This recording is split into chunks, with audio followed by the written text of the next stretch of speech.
Fala pessoal, tudo bem?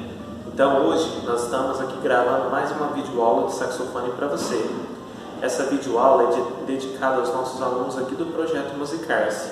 O vídeo tem a intenção de ter esse contato musical com os nossos alunos durante a quarentena. Espero que esteja sendo muito produtivo para todos vocês. Bom, vamos dar uma recapitulada então na aula passada. Na aula passada a gente falou sobre as partes do saxofone, de onde que o saxofone originou, quais são as partes do saxofone, e a gente falou um pouquinho sobre a embocadura, né? A palavra embocadura quer dizer a forma da gente posicionar a boca, né? Não tem nada a ver com bocadura, né? Embocadura. Na verdade, ela quer dizer que é o formato, a forma que a boca vai se localizar aqui nessa pecinha que a gente chama de boquilha, ok? Então, essa foi a nossa videoaula passada. Hoje, nós vamos falar um pouquinho sobre nota longa. Bom, nota longa, pessoal, é muito importante no início de qualquer instrumento, porque ela trabalha vários aspectos que são importantes para o nosso desenvolvimento, tanto questão físico quanto sonoro. Quando a gente fala em desenvolvimento físico, a gente está falando da capacidade de sustentação do ar. É muito importante a gente entender que o que move o som no saxofone e nos instrumentos de sopro em geral é o ar. O ar é o combustível para a gente conseguir tocar uma nota, ok? E se a gente não tiver essa questão física bem elaborada e bem trabalhada, talvez fica mais difícil a gente afinar a nota, a gente tocar um fraseado mais longo. Por exemplo, se a gente for tocar várias notas e a gente só tem um espaço muito pequeno para respirar, a gente vai sentir muita dificuldade. Então, esse exercício de nota longa vai trabalhar esse aspecto, a resistência do sopro, ok? Além disso, ele vai trabalhar também a questão da afinação. Quanto mais a gente ouve aquela nota, mais a gente vai entender se ela está afinada ou não. É importante, talvez, se você tiver a possibilidade, de estudar com um afinador. Pode ser aqueles afinadores de celular ou aqueles afinadores que a gente compra e coloca aqui. É muito importante a gente estudar nota longa com um afinador para a gente ver se realmente está tocando da forma correta e está saindo o som da forma correta. Então eu trouxe aqui para vocês um exercício que eu elaboro, que não é de nenhum método, é uma elaboração minha mesmo, que é um exercício com as 3 notas que nós aprendemos na aula anterior. Vocês lembram das notas na aula anterior? Então a gente tem a nota Si, segundo dedo a nota Lá e terceiro dedo a nota Sol. Essas são as 3 notas que eu passo já logo no início das nossas aulas. Os nossos alunos aqui do Projeto Musicar-se, no primeiro dia, eles já vão pegar o saxofone e vão tentar tirar essas 3 notas. Então elas são as 3 primeiras notas que a gente aprende. Nota Si, primeiro dedo, nota Lá, segundo dedo, nota Sol. Bom, o que a gente vai fazer? A gente vai pegar essas 3 notas e vai tocar elas em muito tempo. Só para ficar de uma forma um pouco mais técnica, eu vou desenvolver aqui uma partitura com vocês, que vai estar disponível no link abaixo, e vai ter também uma partitura ao decorrer do vídeo aqui com vocês também, ok? Bom, primeiro, para a gente entender como que a gente vai tocar, é importante a gente entender essa escrita. A escrita musical, pessoal, ela é universal. Quando a gente aprende uma escrita por saxofone, ela vai servir para vários outros instrumentos. Violino, flauta, clarinete, teclado, trompete, trombone, enfim. Ela vai funcionar para vários instrumentos. Então a primeira coisa que a gente aprende são as notas musicais. Quais são as notas musicais? Dó, Ré, Mi, Fá, Sol, Lá, Si. Então essas são as 7 notas musicais, ok? A gente tem que aprender a falar essas notas musicais numa forma ascendente e numa forma descendente. A forma ascendente é a forma que sobe a escada. Então primeiro eu tenho Dó, Ré, Mi, Fá, Sol, Lá, Si, saindo numa região grave até uma região aguda. Depois eu vou aprender da forma descendente: Si, Lá, Sol, Fá, Mi, Ré, Dó. Então essas são as notas musicais. Agora a gente vai aprender uma coisa que é a cifra musical.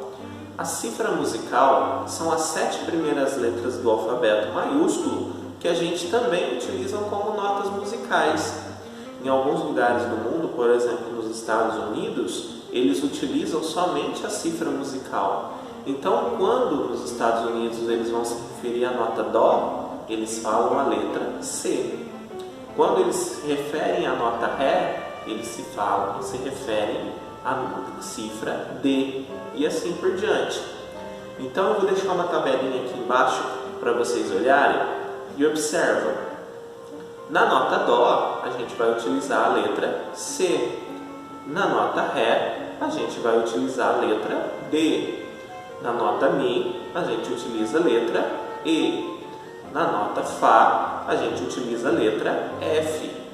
Na nota Sol, a gente utiliza a letra G. Na nota Lá, a gente utiliza a letra A. E na nota Si, a gente utiliza a letra B. É importante que você decore tanto as notas musicais quanto também as cifras musicais. É muito importante a gente decorar porque já em alguns instrumentos, por exemplo aqui do projeto, a gente utiliza muito a cifra. Por exemplo, o violão, o contrabaixo, a viola caipira. Esses instrumentos todos utilizam a cifra musical. Então, se você pretende futuramente aprender um outro instrumento, você já está um passo mais à frente, porque você já aprende a cifra musical. Agora a gente vai falar um pouquinho da escrita em si. Pessoal, quando eu me refiro à escrita musical, eu faço uma analogia com a escola. Quando você vai para a escola, você leva um material, que é o caderno. E no caderno você tem linhas. E essas linhas elas servem para quê? Para escrever as matérias. Aqui nas aulas de música, a gente também tem um caderno de música. Esse caderno de música ele possui 5 linhas e 4 espaços, que são chamados de pauta ou pentagrama. A pauta ou pentagrama é um conjunto de 5 linhas e 4 espaços, contadas sempre de baixo para cima. Então a gente vai ter a linha 1, a linha 2, a linha 3, a linha 4 e a linha 5. E entre uma linha e outra, a gente vai ter o espaço 1, o espaço 2, o espaço 3, o espaço 4. Nós vamos escrever as notas nas linhas e nos espaços. Quando a nota estiver escrita na linha, a gente vai perceber que vai ter uma bolinha que vai atravessar o meio da linha, cortando essa bolinha. Quando a gente tiver a nota no espaço, a gente vai perceber que tem uma bolinha entre uma linha e outra. Por exemplo, igual essa figura. Depois que a gente falou sobre o pentagrama, agora nós vamos falar sobre a clave. A clave vem da palavra chave, que quer dizer algo que abre. Quando a gente coloca uma clave dentro do pentagrama, a gente está colocando nome nas linhas nos espaços. Por quê? A clave que a gente vai utilizar para o saxofone, e hoje eu vou falar só da clave de Sol, que é a clave do instrumento que a gente está representando aqui hoje, ela começa a ser desenhada na segunda linha. Então, se a clave chama clave de Sol, e essa clave vai dar nome a essa linha, e ela começou na segunda linha, então a segunda linha se chamará de Sol. E vou repetir novamente. Eu tenho um pentagrama com 5 linhas. E eu vou desenhar a clave que representa a altura do saxofone, que é a clave de Sol. Eu começo a desenhar a clave de Sol na segunda linha. Então, a segunda linha se chamará de Sol. Sabendo que agora a gente determinou que a segunda linha se chama Sol, a próxima nota se chamará de Lá, que será no segundo espaço. A próxima nota será Si, que será na terceira linha. A próxima será Dó, que será no terceiro espaço. A próxima será Ré, que será na quinta linha. A próxima será Ré, que será na quarta linha. E a próxima será Mi, que será no quarto espaço. E a próxima nota será Fá, que será na quinta linha. Voltando no Sol, antes do Sol, eu vou ter a nota Fá, que será no primeiro espaço, a nota Mi, que será na primeira linha, a nota Ré, que está abaixo da primeira linha, e a nota Dó. A nota Dó ela vai ser especial porque ela não tem uma linha de referência. Ela vai ser uma nota, uma bolinha, cortada ao meio. Essa linha que está cortando essa bolinha é chamada de linha suplementar inferior. Ou seja, alguns instrumentos não vai ter somente a quantidade de notas que estão dentro do pentagrama. No caso, por exemplo, do clarinete. É um instrumento com uma extensão, e vocês vão olhar aqui na imagem ao lado, com uma extensão muito longa, ou seja, é um instrumento que possui muitas notas, que não cabem somente dentro do pentagrama. Ela precisa de mais linhas, tanto para cima do pentagrama, quanto para baixo. Essas linhas são chamadas de linhas suplementares, superiores quando estiver em cima, inferiores quando estiver embaixo. Depois que a gente aprendeu o pentagrama, a clave e as notas que estão dentro da clave, a gente vai trabalhar agora as notas que nós vamos tocar na nossa música, no nosso exercício. Depois que nós aprendemos o que são as notas musicais, as cifras musicais, o pentagrama ou a pauta e a clave, e a gente determinou o nome nas linhas nos espaços, agora nós vamos aprender as notas que nós vamos estudar no nosso exercício. Quais são as notas? O Si, o Lá e o Sol. O Si vai se localizar na terceira linha, dessa forma. O Lá vai se localizar no segundo espaço, desta forma. E o Sol vai se localizar na segunda linha, desta forma. Para nos ajudar a ter uma melhor visão, eu vou escrever a cifra em cada nota do primeiro exercício. Com o passar do tempo e com o costume da leitura, a gente vai tirar essa cifra e vai manter somente a nota. É importante a gente pensar que essa nota vai ter uma duração. O que é uma duração? Duração é o tamanho da produção do som. Eu tenho sons mais longos e sons mais curtos. Os sons mais longos vão ser representados por essa figura. Essa figura é chamada de semibreve. A semibreve, dentro dos compassos binário, ternário e quaternário, irá valer 4 tempos. Então a gente vai tocar contando 4 tempos. Por exemplo, Si, a gente contou 4 tempos. No caso do nosso exercício, a gente vai contar 4, tem uma ligadura mais 4, ou seja, eu toco 4 tempos, não paro de tocar e toco mais 4. Então, no total, eu vou tocar 8 tempos. 4 mais 4. Bom, espero que vocês tenham entendido. E agora, então, a gente vai praticar o nosso exercício, ok? Veja só. Então, pessoal, a gente vai fazer uma marcação de 60 BPM, ou seja, é 60 pulsos por segundo. Então, pessoal, a gente vai se posicionar, né? A gente vai fazer a embocadura. Lembrando que a embocadura a gente coloca o lábio inferior para dentro e o dente a gente apoia em cima.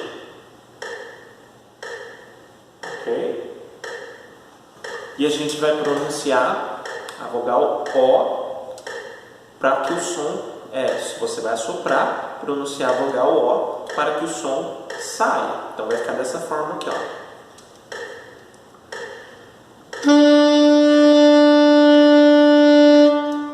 Ok? Então o exercício veja abaixo. A gente vai começar tocando então 8 tempos e a gente vai apertar a nota Si. Veja o desenho como vai ser a nota Si. 1, 2, 3, 4.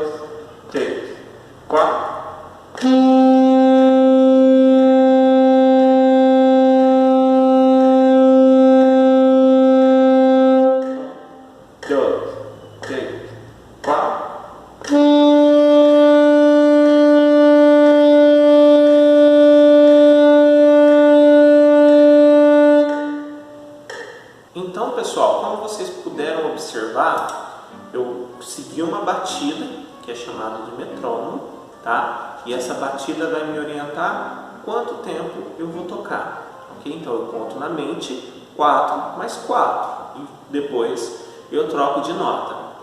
Se vocês observaram, eu dei um intervalo entre uma nota e outra. Esse intervalo é chamado de pausa, que é essa figura aqui. Essa pausa é uma pausa de 4 tempos. Então, eu toco 8 e descanso 4.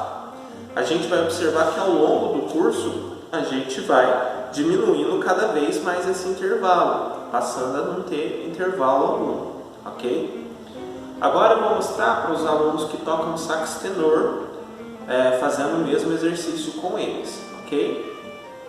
Bom, pessoal, agora eu estou com o sax tenor, né? Ele é maior, né, no seu tamanho, mas não é só essa diferença que ele tem, não. Ele tem uma diferença de afinação. Como o nosso projeto a gente tem aluno de sax soprano, sax alto e sax tenor, eu acho legal fazer o exercício com os dois saxofones, né, para que eles tenham uma referência auditiva, porque a afinação é diferente, né? A gente chama esse sax tenor de sax tenor si bemol, enquanto a gente tem o sax alto, que é o sax alto em mi bemol. Então, se eu tocar o mesmo exercício para os dois saxofones, eles vão perceber que as notas vão soar diferente. E aí talvez pode confundir em vez de ajudar, né? Então, novamente fazendo o exercício. 1, 2, 3, 4.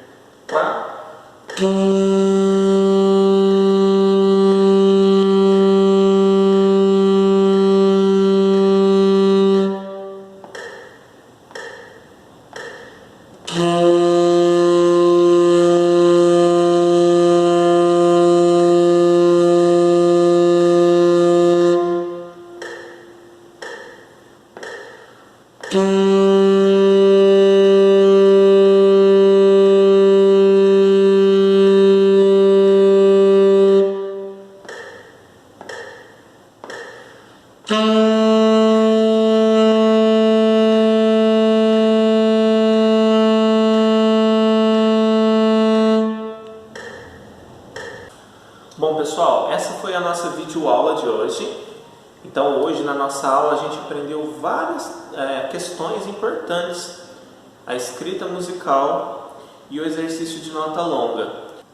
O exercício ele parece ser pequeno, mas ele tem uma importância muito grande, porque ele vai trabalhar muito a questão da afinação e também da condição física, né? Então espero que vocês tenham gostado e é só vocês voltarem ao vídeo novamente, assistir, compartilhar com seus amigos que gostam de saxofone ou alguém que está fazendo um outro curso, mas achou legal a aula de saxofone, se quiser ir treinando, observando como que eu acho que isso é importante, porque quando a gente voltar, a gente já volta bem mais preparado e bem mais rápido para a gente aprender a tocar, quando a gente já tem todas essas questões resolvidas, ok? Na próxima videoaula a gente continua com mais dicas e exercício para vocês. Um forte abraço e até mais!